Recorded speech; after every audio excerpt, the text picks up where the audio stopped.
Rais wa Ukraine Volodymyr Zelensky amesema mazungumzo yake kwa njia ya simu na Rais wa Marekani Donald Trump yataleta tija kwa taifa hilo katika kutafuta amani ya kudumu.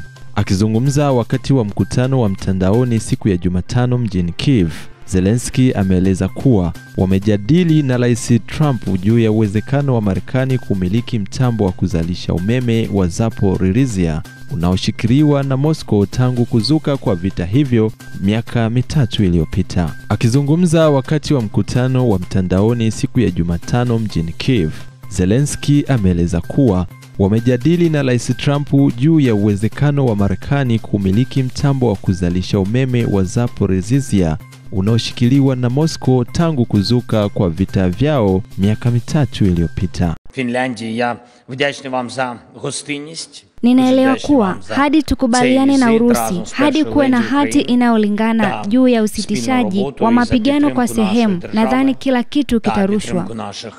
Aidha, Rais Zelensky amesema mtambo huo huenda ukachukua zaidi ya miaka miwili kuimarishwa tena kutokana na uharibifu wa mashambulizi ya Urusi, na jambo hilo la kuimarika kwa mtambo huo lina umuhimu mkubwa kwa raia wa Ukraine kwa kuwa una uwezo mkubwa wa kuzalisha umeme barani Ulaya.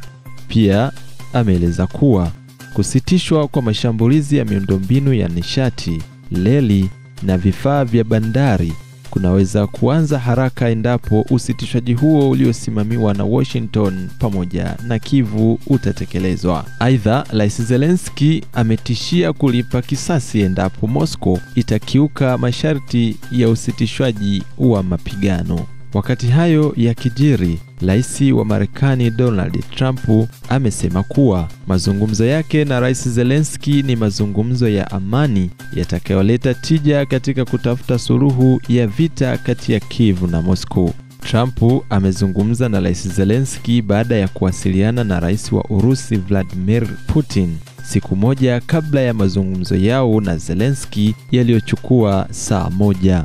Rais Trump ameandika katika mtandao wake wa kijamii wa Truth Social akisema wito huo unalenga kuzipatanisha Ukraine na Urusi kulingana na maombi na mahitaji yao.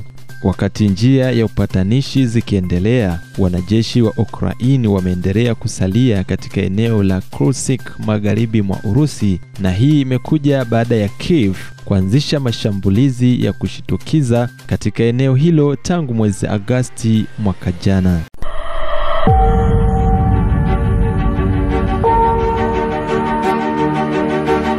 B-Shine TV.